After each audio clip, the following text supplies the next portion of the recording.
Quisiera, por favor, si son tan amables, ir conmigo al Evangelio de Mateo, al capítulo 5. Evangelio de Mateo, capítulo 5, y vamos a leer los versículos 38 al 42. Oísteis que fue dicho, ojo por ojo y diente por diente. Pero yo os digo, no resistáis al que es malo. Antes, a cualquiera que te hiera en la mejilla derecha, vuélvele también la otra. Y al que quiera ponerte a pleito y quitarte la túnica, déjale también la capa. Y a cualquiera que te obligue a llevar carga por 1 milla, ve con él 2. Al que te pida, dale, y al que quiera tomar de ti prestado, no se lo rehuses. Estamos en estos momentos y desde hace muchos meses ya estudiando el Sermón del Monte, uno de los más conocidos discursos de Cristo y también uno de los más, si no el más, citado y preferido por los hombres en general.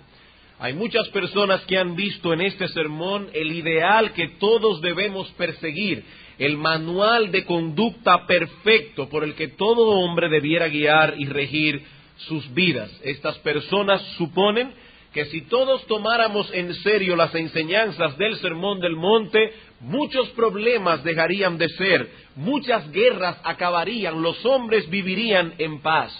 De hecho, hay personas que dicen que una de las razones por las que aprecian este discurso es porque deja a un lado lo doctrinal para enfocar la vida cristiana desde una perspectiva más concreta. El Señor no se complica aquí con asuntos teológicos, dicen esta gente. Esto es completamente práctico. Sin embargo, cuando examinamos este sermón con detenimiento, nos damos cuenta que nada podría estar más lejos de la realidad. Hay doctrina en este sermón, o si quieren ponerlo de otra manera, todo lo que Cristo dice aquí descansa en un engranaje teológico y doctrinal que no debemos perder de vista. Tomemos, por ejemplo, las palabras introductorias del Sermón del Monte. ¿Cómo comienza el Señor este famoso discurso? Bienaventurados los pobres en espíritu, porque de ellos es el reino de los cielos. Y no podríamos interpretar correctamente estas palabras si no lo hacemos a la luz de la doctrina bíblica del pecado. ¿Quiénes son felices según Cristo? Los pobres en espíritu, aquellos que han llegado a comprender su miseria personal, aquellos que han entendido que espiritualmente hablando se encuentran en un estado miserable, en un estado deplorable. Si echamos a un lado la doctrina bíblica del pecado, la doctrina bíblica de la caída, perderemos de vista también la esencia del mensaje. Más adelante en la 6ª bienaventuranza el Señor dice, bienaventurados los limpios de corazón, porque ellos verán a Dios. He ahí, hermanos y amigos, el problema del hombre. Los hombres necesitan limpieza de corazón. No es un cambio de fachada lo que se requiere, no es una vida moral, no es una vida decente. El Evangelio no vino a implantar en el mundo una vida decente. Eso hacen las personas decentes, pero el Evangelio vino a hacer otra cosa. Es una transformación interna que toque la fuente misma de nuestra vida, de nuestra personalidad. Cristo habla en la 6ª bienaventuranza de un nuevo corazón. Y todo eso, hermanos, es doctrina. Hay un engranaje teológico que mueve toda la maquinaria. Así que no debemos, por tanto, ir al Sermón del Monte buscando simplemente un manual de buena conducta. No. Debemos buscar la plataforma teológica y doctrinal que subyace debajo de esas palabras. Y si esto se aplica a todo el sermón, tenemos buenas razones para pensar que se aplica de manera especial a esta sección del sermón que estamos estudiando actualmente. Y sé que muchos esperaban con ansias que llegáramos a este texto, como creo también o pienso que algunos pueden haberse sentido ya decepcionados. ¿Por qué? Bueno, porque hace ya 3 semanas, este es el 3er domingo que comenzamos a estudiar este pasaje y aún no hemos entrado a considerar los detalles. ¿Qué quiso decir el Señor cuando dijo aquí, no resistáis al que es malo? ¿Acaso no debo defenderme si alguien me agrede, si alguien me hace mal? ¿O cómo debo entender o debemos entender lo que dice el Señor en el versículo 42? Al que te pida, dale. Y a todo el que quiera tomar de ti prestado, no se lo rehúse. ¿Significa eso que cada persona que venga a mí y me pida prestado dinero, debo dárselo? Si yo vivo de acuerdo a ese principio, ¿la gente abusará de mí? Eso es lo que mucha gente piensa. Así que, como ven, hermanos, este texto trata con asuntos que nos tocan muy profundamente, muy de cerca. Vivimos en un mundo lleno de amenazas. De donde menos esperamos puede surgir una ofensa, un agravio. De la persona que nosotros menos lo esperamos puede surgir un daño. ¿Cómo se supone que debe reaccionar un hijo de Dios ante tanta agresividad? Algunos asumen que este pasaje que acabamos de leer es un código de conducta que nos enseña claramente lo que debemos y no debemos hacer en esas situaciones. Si alguien te hiere en la mejilla derecha, vuélvele también la otra para que te pegue otra vez. Nada puede ser más sencillo. El Señor dice aquí que no debemos resistir al malo. Pero debemos interpretar estas palabras como una prohibición absoluta del Señor Jesucristo a resistir el mal. No, hermanos, ya hemos visto que no. Cuando amonestamos a un hermano que está en pecado, en obediencia a las palabras del mismo Cristo en Mateo 18, estamos resistiendo al mal. Cuando entregamos a un malhechor a la justicia, a los magistrados, para que la justicia civil se ocupe de ellos, tal como Dios ha establecido en Romanos capítulo 13, para el buen desenvolvimiento de la sociedad, estamos resistiendo al mal. Así que si interpretamos estas palabras como una prohibición absoluta a resistir el mal, deberíamos entonces llegar a la conclusión que León Tolstoy llegó. ¿Cuál fue la conclusión de León Tolstoy? Que las naciones no deben tener policías, que las naciones no deben tener soldados, que las naciones no deben tener magistrados. ¿Por qué? Porque los soldados, la policía y los magistrados se oponen al mal. Y Cristo dijo, no resistáis al que es malo. O llegaremos tal vez al extremo que llegó un hombre a quien Lutero describe como el santo loco, que dejaba a los piojos picar, lo escribe Lutero, y rehusaba matarlos basado en este texto, sosteniendo que él tenía que sufrir y no podía resistir al mal. Pero es absurdo, hermanos, es ridículo pensar que el Señor está implicando todo esto en sus palabras. Es del espíritu vengativo que se está hablando aquí, del espíritu de venganza, de esa tendencia pecaminosa natural que todos tenemos de devolver mal por mal. Los fariseos habían deformado la ley del talión aplicándola a los problemas personales. ¿Qué es la ley del talión? Ojo por ojo, diente por diente. Así que si tú me haces mal, tengo permiso de Dios para hacerte lo mismo. Pero como hemos visto ya en los estudios anteriores, esta ley fue promulgada para ser aplicada en otro contexto. La ley del talión, ojo por ojo y diente por diente, no iba dirigida a los israelitas como individuos, sino más bien a los jueces de Israel para que tuviesen una medida justa a la hora de establecer el castigo que merecía cada crimen. El criminal debe ser castigado de acuerdo al crimen cometido. No se le debía imponer una pena mayor, tampoco se le debía imponer una pena menor.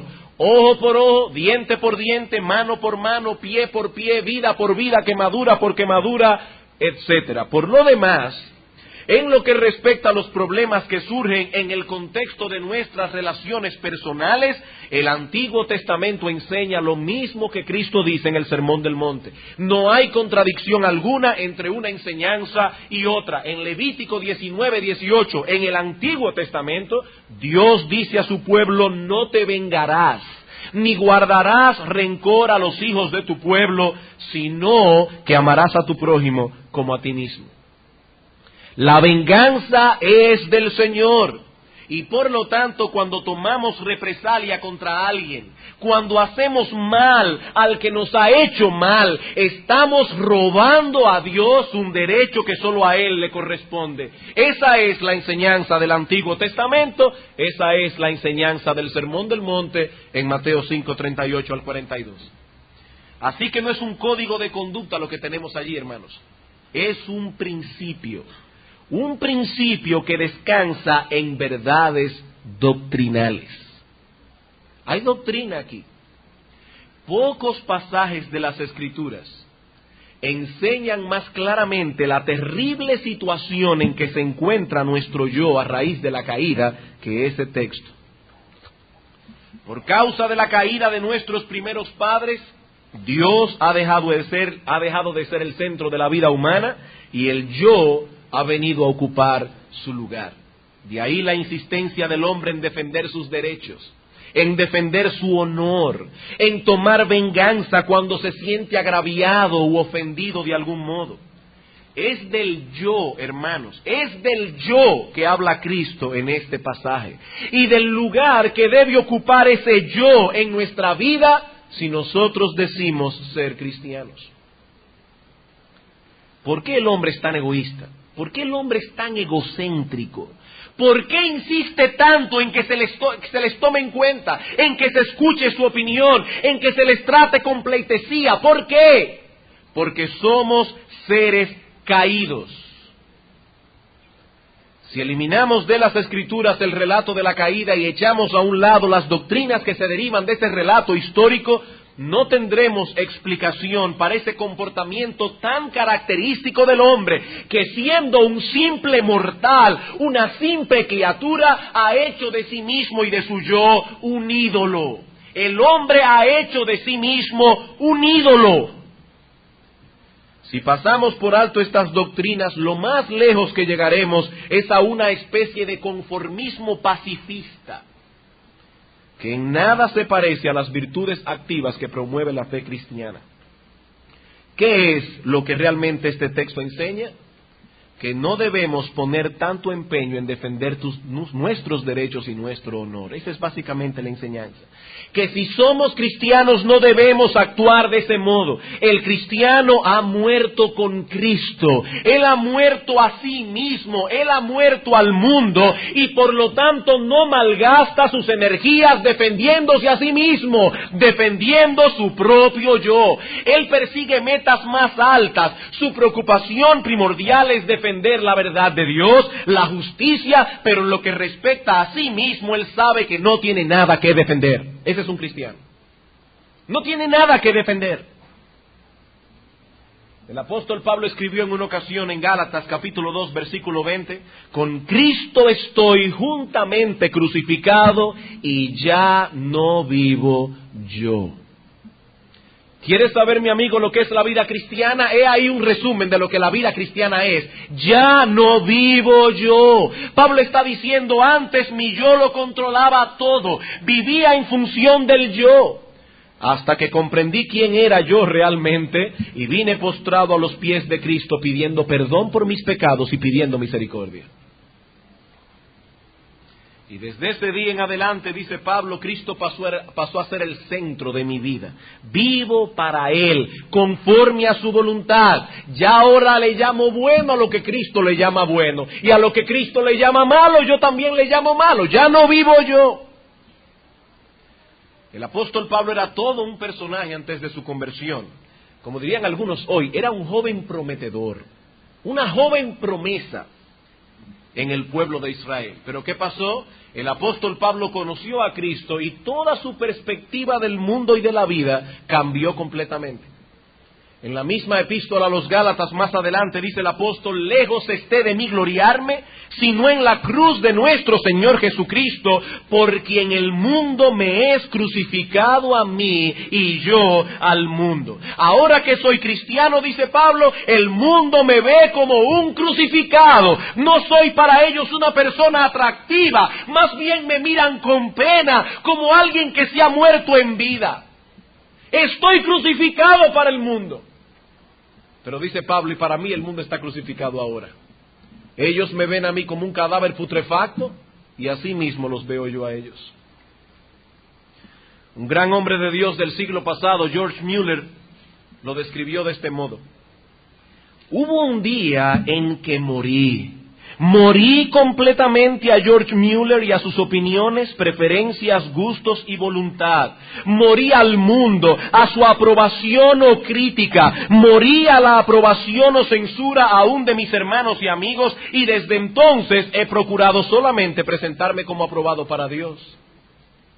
Noten, hermanos, el orden que George Mueller dice aquí. Yo morí al mundo, dice él, pero comencé muriendo a mí mismo.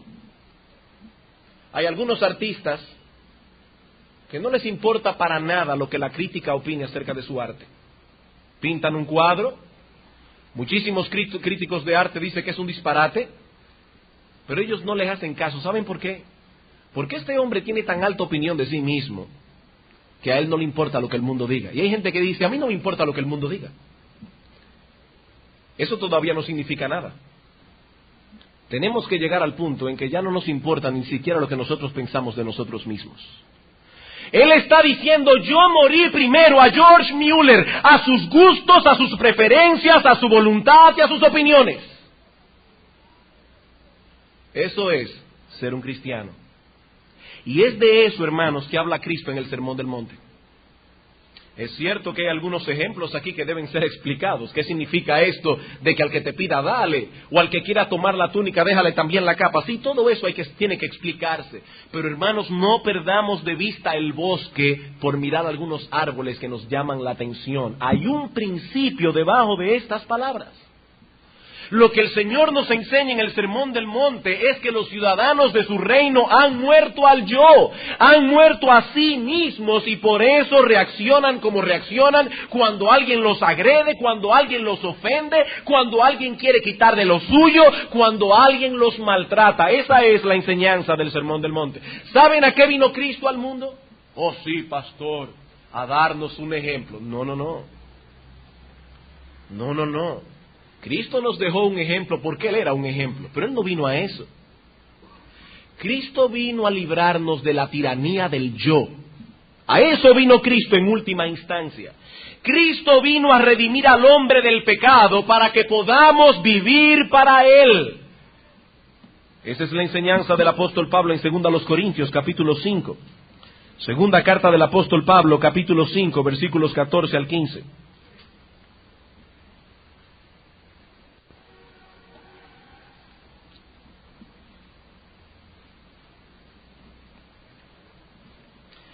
Porque el amor de Cristo nos constriñe, nos presiona, pensando esto, que si uno murió por todos, luego todos murieron, y por todos murió, ¿para qué? Para que los que viven ya no vivan para sí, sino para aquel que murió y resucitó por ellos. ¿Para qué murió Cristo, hermanos? Para que los que viven ahora espiritualmente ya no vivan para sí mismos, para que pasen por la misma experiencia de George Mueller. Debes morir a ti mismo. Es la misma idea que aparece en Filipenses capítulo 2. Filipenses capítulo 2, versículo 5 en adelante.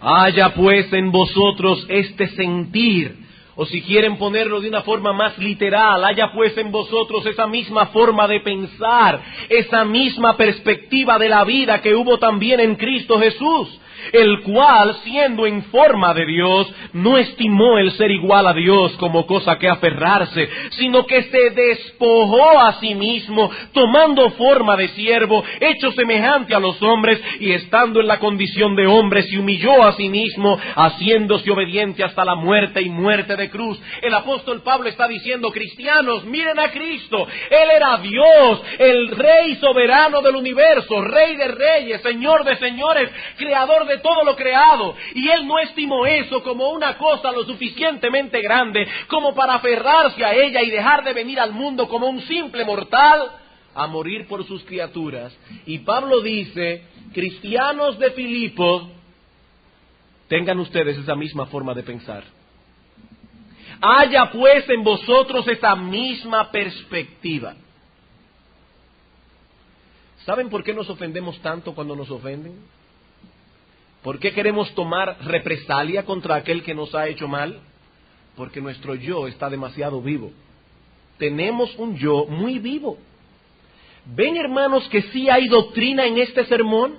Y cómo el entendimiento de la doctrina es primordial para arribar a una interpretación correcta de estas palabras. No, hermanos, tenían que excusarme de haber esperado tanto para llegar a ver los ejemplos. Porque si no hubiésemos visto todo lo que vimos el domingo antes pasado y el domingo pasado, no tendríamos una base suficiente para poder entender qué es lo que el Señor está diciendo aquí. ¿Y saben lo que hubiese pasado? Hubiésemos llegado a extremismos como llegó León Tolstoy o aquel santo loco del que habla Martín Lutero. Por eso era necesario detenernos a estudiar estas cosas antes de entrar a ver esos ejemplos. Esos ejemplos ilustran un principio. ¿Cuál es el principio? El cristiano no debe tener un espíritu vengativo porque ha muerto a sí mismo y ahora vive para Dios. Eso es todo lo que enseña Cristo aquí. El cristiano no debe tener un espíritu vengativo porque ha muerto a sí mismo y ahora vive para Dios. Sus energías las usa para defender el honor y la verdad de Dios, para promover la justicia, no para defenderse continuamente a sí mismo. Habiendo visto entonces en los sermones anteriores, primero lo que este texto no enseña, y luego la enseñanza general del texto, ahora entonces podemos pasar a ver, en tercer lugar, los ejemplos específicos que ilustran la enseñanza del texto. Volvamos una vez más a nuestro pasaje, Mateo capítulo 5, para ver los ejemplos específicos que el Señor usa para ilustrar la enseñanza del texto. El primer ejemplo que usa el Señor aquí enfoca la agresión física, versículo 39. Pero yo os digo, no resistáis al que es malo. Antes, a cualquiera que te hiera en la mejilla derecha, vuélvele también la otra. Hermanos, es importante que recordemos la naturaleza de los ejemplos que el Señor usa en este pasaje. Lo que tenemos aquí no es una agresión que pone en peligro nuestra vida, no, es una provocación. Cristo no está hablando aquí de un individuo que se mete en mi casa con una pistola y que podría matarme a mí, a mi esposa y a mis hijos. El Señor está hablando simplemente de una bofetada. Y para los judíos, el ser golpeados en una mejilla, el recibir una bofetada, era uno de los actos más humillantes a los que un hombre podía someterse. Una bofetada no va a matar a nadie, pero va a echar por el piso su honor y su dignidad. Esa es la idea. No te va a matar, pero va a echar por el piso tu honor y tu dignidad. Imagínese, en medio de una situación tensa, alguien nos abofetea, nos trata con desdén, nos humilla, nos trata indignamente, nos insulta de una u otra forma. ¿Cuál es el primer impulso de nuestra naturaleza? ¿Cuál es, hermanos? Devolver golpe por golpe. Ese es el primer impulso de la naturaleza humana. Tan pronto recibo lo que sea, un golpe, un insulto, tan pronto recibo, quiero contestar. Y si es más grande, que otro conteste por mí. Pero el asunto es que yo sea desagraviado. Que de un modo u otro el que nos ha dañado, el que nos ha ofendido y humillado de ese modo, reciba su merecido. Hermanos, es de ese espíritu vengativo que el Señor está hablando aquí y que está prohibiendo en nuestro texto. El asunto no es que pongamos literalmente la otra mejilla para que nos golpeen de nuevo. No. Si hacemos eso, ¿qué estaríamos haciendo? Estaríamos tentando al agresor a que peque otra vez. No debemos ponerle la otra mejilla para que nos golpee de nuevo. Debemos conectar estas palabras de Cristo con las que le preceden de inmediato, que dice el Señor, no resistáis al que es malo. Antes, hay una conexión, antes a cualquiera que te hiera en la mejilla derecha, vuélvele también la otra. Esa es otra forma de decir, sufre el agravio. Sufre el agravio. Si eres cristiano, debes frenar la tendencia a la venganza, debes actuar con mansedumbre. Y no te quedes ahí, debes hacer algo más. debes hacerle bien al que te ha hecho mal. Oye bien, mi amigo, si tú dices ser cristiano, tú no puedes actuar de otro modo. No puedes actuar de otro modo, debes sufrir el agravio y más aún debes devolver mal por bien. El apóstol Pablo dice en Romanos capítulo 12 versículo 17, no paguéis a nadie mal por mal. Esa no es la reacción que debe tener un cristiano ante la agresión. No, 1000 veces no. Un misionero que trabajó muchos años con tribus salvajes contó la siguiente historia. Una mujer maorí que se había ganado el nombre de guerrera oscura, y ya ustedes se imaginan por qué cualidad, precisamente no era una mujer muy mansa. Pero esta mujer conoció al Señor y su vida fue transformada. Y en una ocasión, ella estaba dando testimonio a un grupo de personas acerca de lo que el Señor había hecho en su vida, cuando alguien le tiró una papa y la golpeó. Todas las personas que estaban allí presentes, que conocían el carácter explosivo de esta mujer, se quedó en atención esperando a ver cómo reaccionaría. Pero Guerrera Oscura se limitó a inclinarse humildemente, recoger la papa y guardársela en el bolsillo de su delantal. Pasó el tiempo y llegó el día en que los creyentes debían traer sus ofrendas delante del Señor. Y como ustedes pueden imaginarse, no era dinero que iban a traer. Ellos en esas tribus traen frutas, lo que tienen. ¿Saben qué trajo Guerrera Oscura de ofrenda? Un saco de papas. Ella había tomado la papa, la había partido en pedazos y había sembrado los pedazos. Y ahora traía como ofrenda al Señor el fruto de la cosecha. ¿Saben qué fue lo que esta mujer ofrendó al Señor realmente? No fue un saco de papas, fue su honor y su dignidad. Lo que esta mujer trajo de ofrenda fue su honor y su dignidad. Esta mujer había muerto al yo, se había presentado a sí mismo como una ofrenda viva delante de Dios. Pero nunca encontraremos en la historia de los hombres un ejemplo que sea más impactante y más ilustrativo que el de nuestro Señor Jesucristo. Si hay alguien que pudo haber reclamado con toda justicia un trato digno, fue nuestro Señor Jesucristo. Él es Rey de Reyes, Señor de señores, el Dios encarnado, creador y sustentador de todo el universo. Y aún así dice el apóstol Pedro que cuando le maldecían no respondía con maldición, cuando padecía no amenazaba, sino que encomendaba la causa al que juzga justamente. Eso es lo que nosotros debemos hacer. Debemos dejar la protección y defensa de nuestra dignidad en manos de Dios. Hermanos, eso es lo que el Señor nos está enseñando aquí. Debemos dejar la defensa de nuestro honor, la defensa de nuestra dignidad en las manos de Dios. Eso fue lo que hizo Cristo y eso es lo que nosotros debemos hacer si decimos ser seguidores de Cristo. El apóstol Pedro dice que Él nos dejó ejemplo para que sigamos sus pisadas, para que caminemos por la misma senda que Cristo caminó. Si tú no estás dispuesto a hacer eso, tú no eres cristiano. No te engañes a ti mismo, tú vas camino al infierno, tú no eres cristiano. Porque dice el apóstol Juan que si alguno dice que le conoce, debe andar como él anduvo. La segunda ilustración que usa el Señor en el Sermón del Monte enfoca el problema desde otra perspectiva. Cuando alguien ataca nuestras posesiones. Cuando alguien ataca nuestras posesiones. En el ejemplo anterior veíamos qué hacer cuando nuestra dignidad personal ha sido afectada. Ahora veremos qué debemos hacer cuando son nuestras posesiones. Versículo 40. Y al que quiera ponerte a pleito y quitarte la túnica, déjale también la capa. Déjale también la capa. La túnica y la capa eran las dos piezas que constituían generalmente el vestido de un judío. La túnica era algo así como una especie de camisa larga que casi siempre llegaba hasta un poco más abajo de las rodillas, aunque algunos judíos usaban unas túnicas que eran más elegantes, más costosas para ocasiones especiales y esas túnicas llegaban casi hasta el suelo.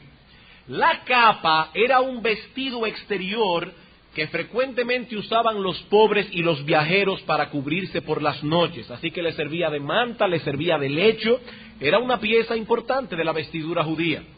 Por eso la ley de Moisés exigía que si se tomaba la capa en prenda de garantía, debía devolverse antes de la puesta del sol, para que el hombre tuviera con qué cubrirse por la noche.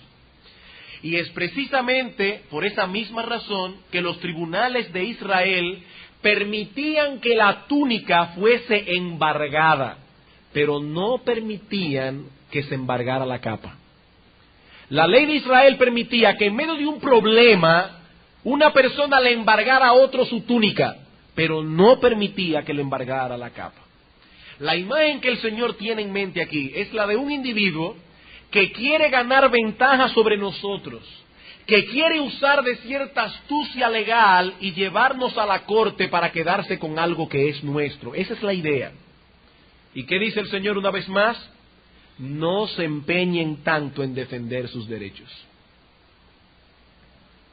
Hermanos, la puerta del reino de los cielos es estrecha, y pocos son los que la hallan.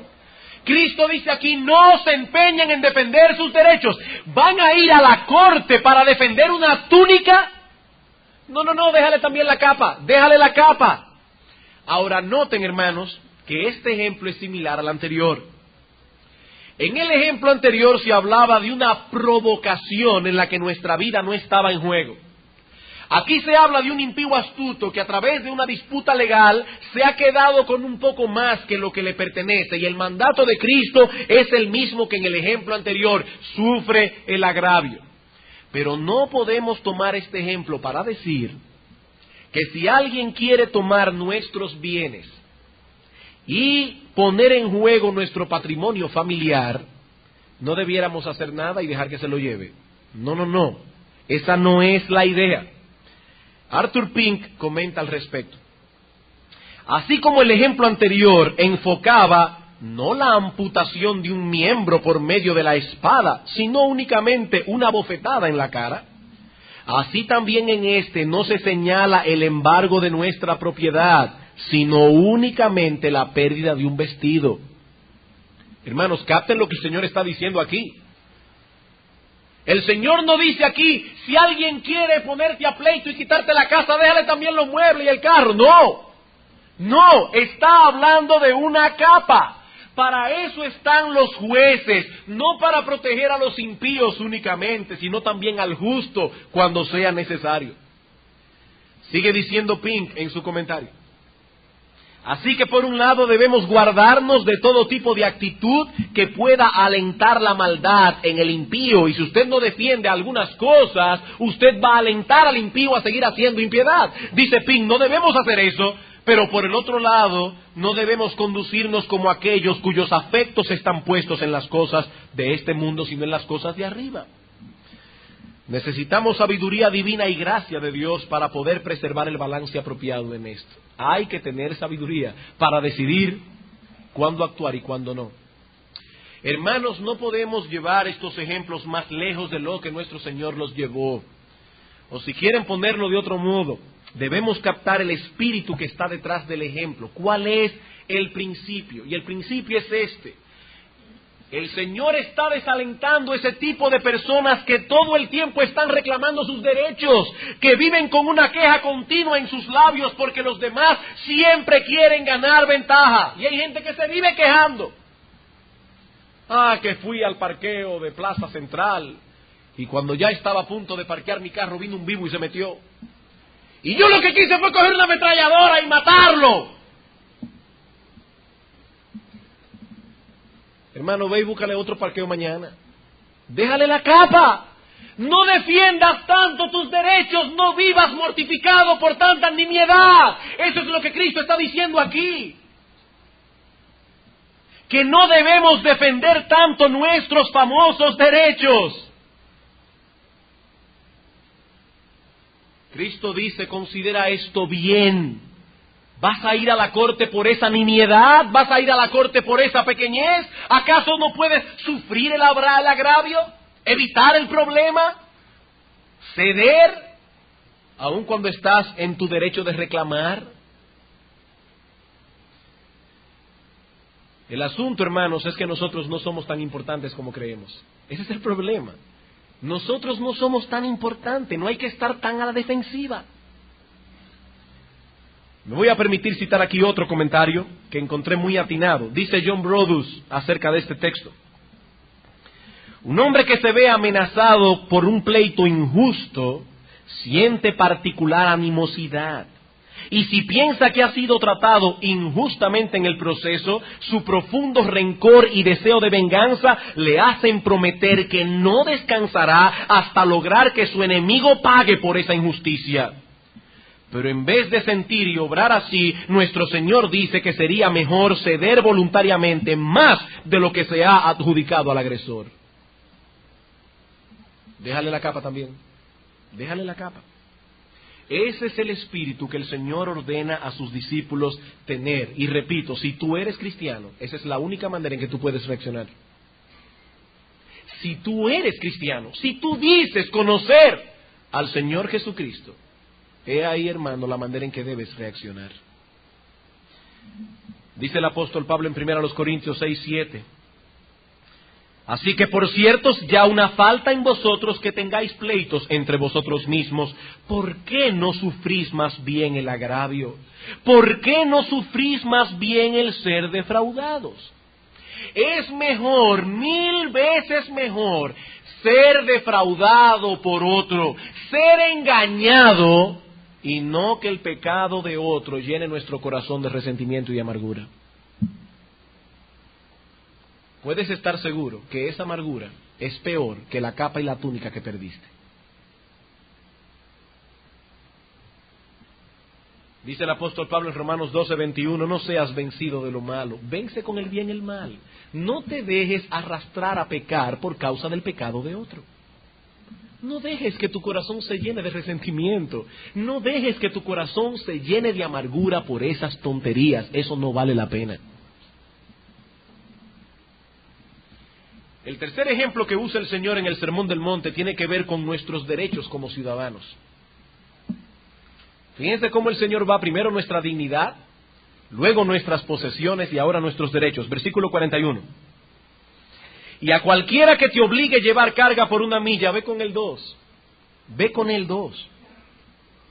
En el tiempo del Señor Jesucristo era costumbre que si un pueblo dominaba a otro por haberlo conquistado, las autoridades del pueblo conquistador tenía derecho a exigir a cualquiera que encontraran en el camino que llevaran una carga dentro de cierto límite.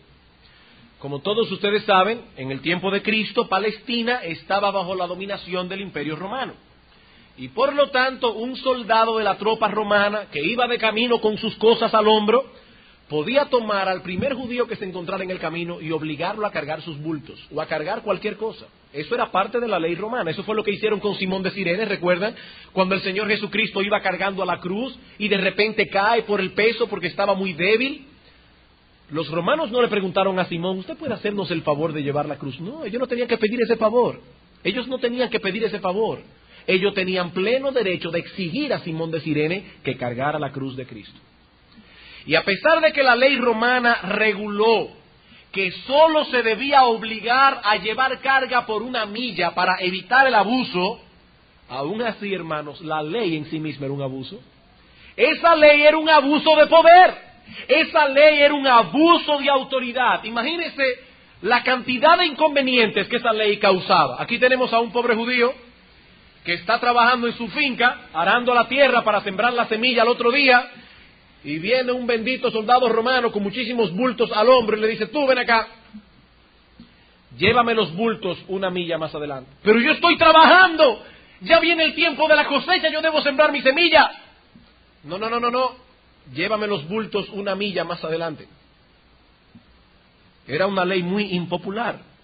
¿Sabe lo que dice el Señor? Ve con el 2. Ve con el 2. No te rebeles contra la autoridad, no te resientas contra ella, no quieras tomar represalia contra la autoridad. Esa es la idea del texto. Esa es la idea del texto. Y hermanos, eso toca un punto muy sensible.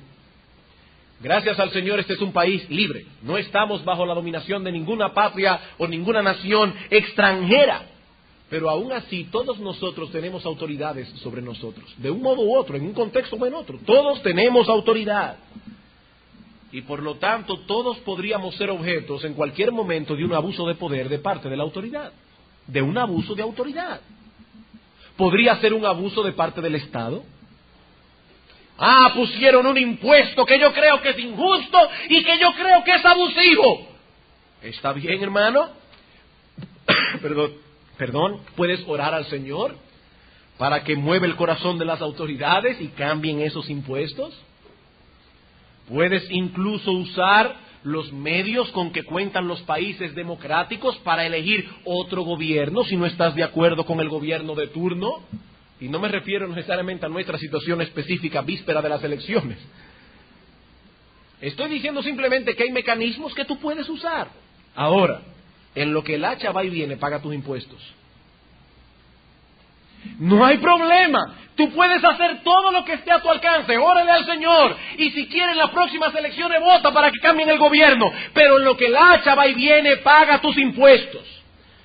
Pero no solamente debes pagar tus impuestos, debes hacerlo con una buena disposición. Eso es lo que Cristo está diciendo. Debes pagarlo con alegría, sin resentimientos. El soldado te está obligando a llevar carga por 1 milla. No vas a ir con una cara de machete, eso no es de cristiano. Tú le vas a decir con mucho gusto, si usted me puede exonerar de esa carga, yo se lo agradeceré porque estoy trabajando. Pero si me va a obligar, no hay ningún problema. ¿Quiere que eso le lleve 1 milla más adelante? Y el soldado dirá, pero ¿quién es este hombre? Este hombre es extraño, este hombre es distinto.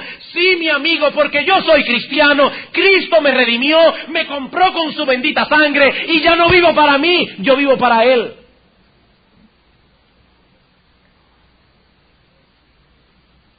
Ve con el 2.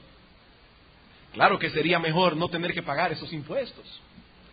Pero si es inevitable, hazlo con una buena actitud. Hazlo con una buena actitud.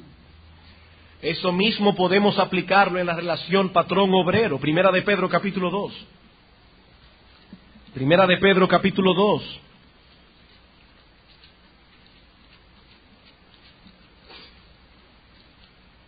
Versículo 18.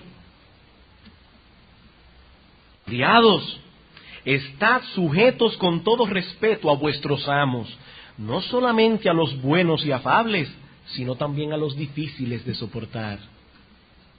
Sométanse a ellos. Tito capítulo 2. Unas páginas más atrás, Tito capítulo 2. Versículos 9 al 10.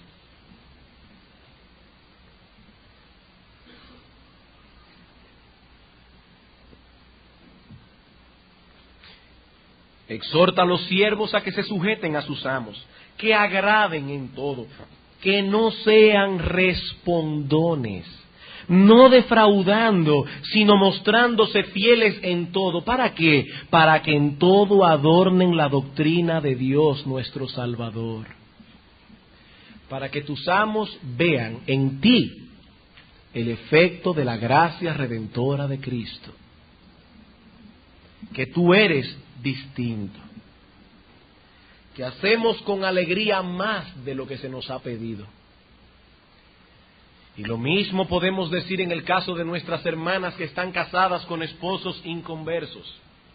Muchas veces tendrán que ir la 2ª milla, muchas veces, pero procuren hacerlo con tal disposición que sus esposos no tengan nada que decir, que se vean obligados a reconocer que este evangelio que ellos tanto critican y que tanto menosprecian y del cual se burlan, ha hecho una obra grandiosa en vosotros, una obra que ellos no podrían explicar humanamente.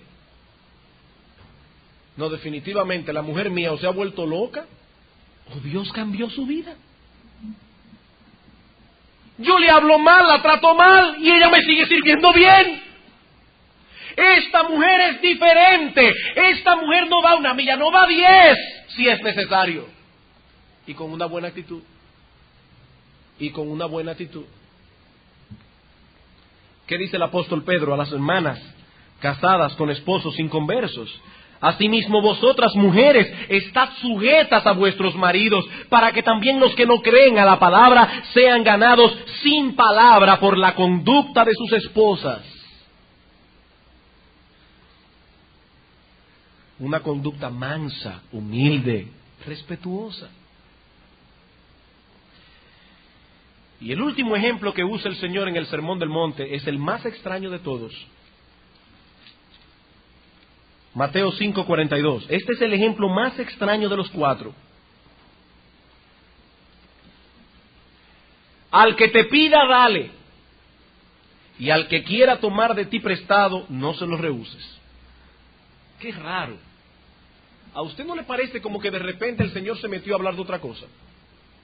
Él ha estado hablando de resistir o de no resistir al mal, de no tomar venganza al que nos hace daño en algún sentido. Pero entonces llegamos al versículo 42 y entonces nos preguntamos, ¿qué relación tiene todo esto con lo anterior? ¿Qué relación tiene al que te pida dale con el espíritu vengativo? Parece como si el Señor hubiese cambiado de tema repentinamente, pero no es así, no es así. Este cuarto ejemplo está íntimamente relacionado con todo lo anterior. ¿Saben lo que el Señor está diciendo aquí? Que no solo debemos abstenernos de hacer mal a aquellos que nos hacen mal. Si usted es cristiano, debe llegar más lejos. ¿Recuerda lo que decíamos el domingo pasado? Devolver bien por mal, decía alguien, eso es diabólico. Una persona que le hace bien y usted le hace mal, eso es diabólico. Devolver bien por bien, eso es humano. Aún hasta los impíos hacen eso. Cuando usted le hace un favor, ellos quieren devolverle el mismo favor. Ahora, devolver bien por mal, eso es divino.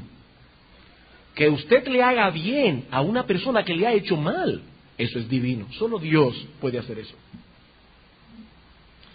El espíritu que Cristo quiere ver en los suyos es una disposición misericordiosa que llega más lejos, una disposición que procura hacer el bien a todo el que pueda y lo necesite, aun sea su enemigo.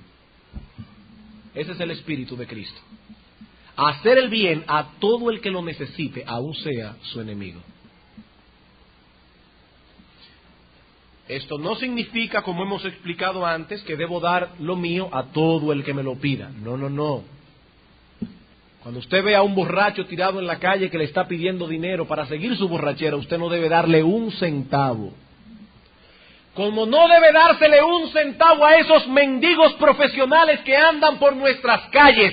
No es de eso que Cristo está hablando aquí, no. La Biblia dice que el que no trabaje, que no coma tampoco. Misericordia no es lo mismo que alimentar vagos. Misericordia no es lo mismo que seguir fomentando la vagancia y la pereza de hombres que quieren vivir sin trabajar. El Señor dice, el que no quiere trabajar, que tampoco coma. No es de eso que se está hablando aquí. Hay principios que deben regular nuestra misericordia. Vamos por un momento al Salmo 112, por favor. Salmo 112, versículo 5.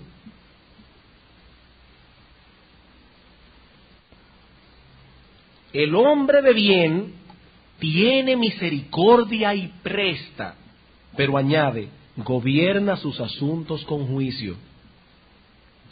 Él no se deja gobernar por un mero sentimentalismo. Ay, es que él vino aquí y me dijo que su mamá murió y que él no tenía con qué enterrarla. Y entonces, ay, mira, me sacó lágrimas y 50 pesos de paso también me sacó. No, aquí dice, gobierna sus asuntos con juicio. Él piensa bien, razona, medita si ese dinero que él va a dar, realmente con eso está haciendo un bien. Proverbios capítulo 3, versículo 27.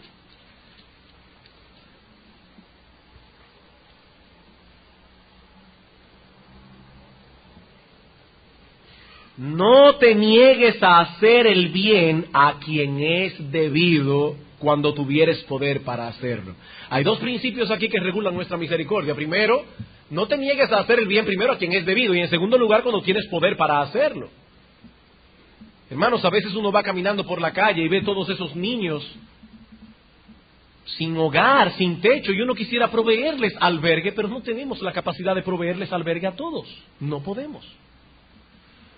Ahora, el hecho de que no podamos ayudarlo a todos no quiere decir que no podamos ayudar a algunos que realmente lo necesiten. Y lo que Cristo está diciendo aquí es que Él espera de su pueblo un corazón generoso, un corazón que está dispuesto a desprenderse de lo suyo con tal de socorrer al necesitado.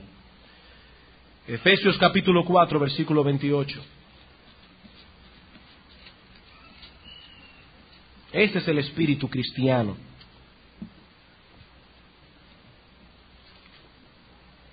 Efesios 4, 28. El que hurtaba no hurte más, sino trabaje haciendo con sus manos lo que es bueno. ¿Para qué? Para que tenga que compartir con el que padece necesidad. Hermanos, ¿cuándo un ladrón deja de ser ladrón? Oh, pastor, cuando ya no puede robar más. No. Usted puede tomar a un ladrón, meterlo en la cárcel 20 años, y ese hombre sigue siendo un ladrón en su corazón, y cuando salga de la cárcel volverá a robar otra vez. Probablemente, tal vez se regenere en la cárcel, pero venga alguien y le predique el evangelio, yo no sé. Un ladrón deja de ser ladrón cuando comienza a vivir por un principio contrario al que lo guió hasta que era ladrón. En otras palabras, cuando ese hombre comienza a trabajar y a dar de lo suyo al otro, dejó de ser ladrón. ¿Qué es un ladrón? Una persona que le quita al otro lo que le pertenece. ¿Cuándo ese hombre dejará de ser ladrón? Cuando comienza a devolver al otro en ayuda de misericordia. El apóstol Pablo dice aquí, el que hurtaba, el ladrón, no hurte más. ¿Qué debe hacer? Trabaje con sus manos. ¿Para qué? Para que tenga que compartir con el que padece necesidad. Esa es la visión de la vida cristiana. Primera de Juan, capítulo 3.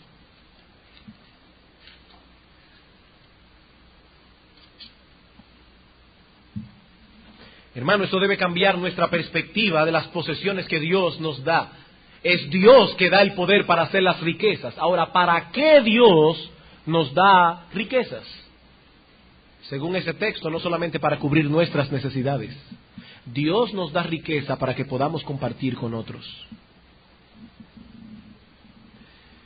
En Primera de Juan, capítulo 3, versículos 17 y 18, dice el apóstol, pero el que tiene bienes de este mundo y ve a su hermano tener necesidad, y cierra contra él su corazón, ¿cómo mora el amor de Dios en él? Hijitos míos, no amemos de palabra ni de lengua, sino de hecho y en verdad.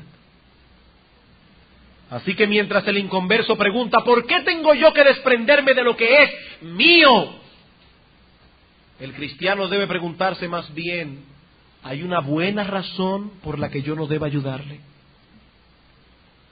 ¿Se dan cuenta, hermanos, que siempre llegamos al mismo punto? Todo el problema parte del lugar que ocupa el yo. Así empezamos, así vamos a concluir.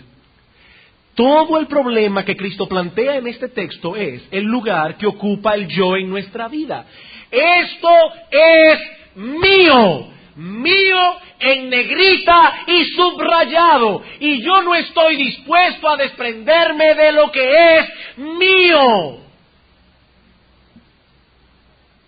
Hermano, examina por un momento las veces que en esta semana te has sentido mal e infeliz. Trata de recordar todas las veces que en esta semana que pasó, del domingo a sábado, te has sentido mal e infeliz. Y te vas a dar cuenta que todas las veces, por no decir, o casi todas las veces, para ser justos, han sido problemas relacionados con tu yo. Han sido problemas relacionados con tu yo. Oh, no, pastor, todos mis problemas, o casi todos, son causados por otros. Los demás son mi problema. O como diría el filósofo francés Jean-Paul Sartre, el infierno son los demás. ¿Qué es el infierno o los demás? Pero analiza por qué los demás han actuado como han actuado, y vas a ver que ellos lo hicieron así por causa de su yo. Y analiza después por qué te sentiste mal por la forma en que ellos actuaron, y vas a ver que tu problema es tu yo. Ese es tu problema. Tal vez haya muchos aquí que nunca en su vida reciban una bofetada. Tal vez haya muchos aquí que nunca serán llevados a los tribunales injustamente. pero aún así se verán enfrentados vez tras vez con el asunto que Cristo plantea aquí. Si tuviésemos una visión correcta de nosotros mismos, no tendríamos tanto problemas con la ira, no tendríamos tanto problemas con el enojo, ni tendríamos deseos de venganza. Hay que ser pobre en espíritu para llegar a ser mansos. Bienaventurados los pobres en espíritu, bienaventurados los mansos. Hay un orden ahí que no podemos violar, no podemos violar. Amigo mío, el estilo de vida que Cristo plantea en este texto solo pueden vivirlo los verdaderos cristianos. Y hago un énfasis en la palabra verdadero, porque dice el Señor que muchos en aquel día le dirán: pero Señor, Señor, y en tu nombre no echamos fuera demonios, y en tu nombre hicimos milagros. Y Cristo les dirá: nunca os conocí, apartaos de mí, hacedores de maldad. Creísteis toda vuestra vida que erais cristianos, pero vuestro corazón nunca fue transformado.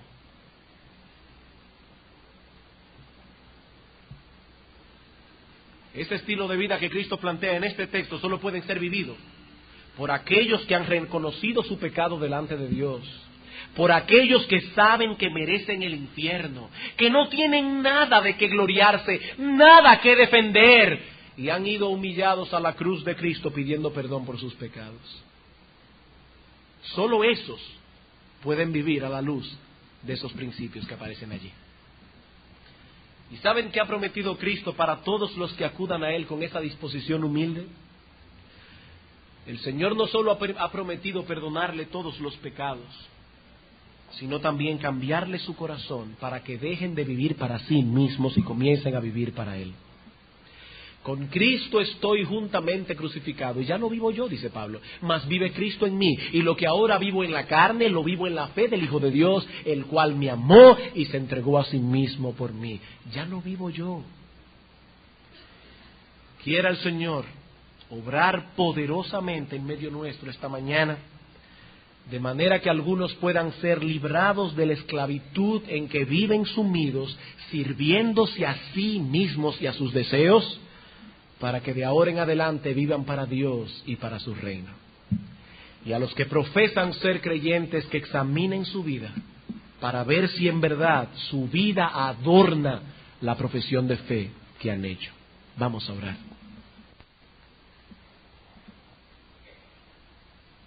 Oh Señor y Dios nuestro, que moras en las alturas de los cielos,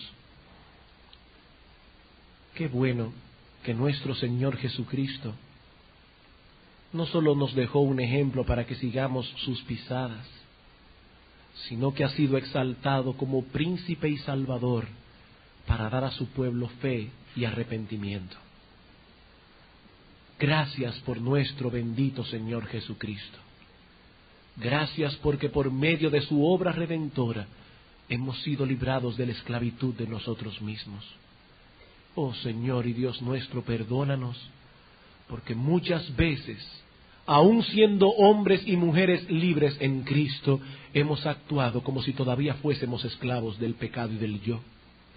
Perdónanos, oh Señor, porque muchas veces no hemos respondido como debíamos haber respondido.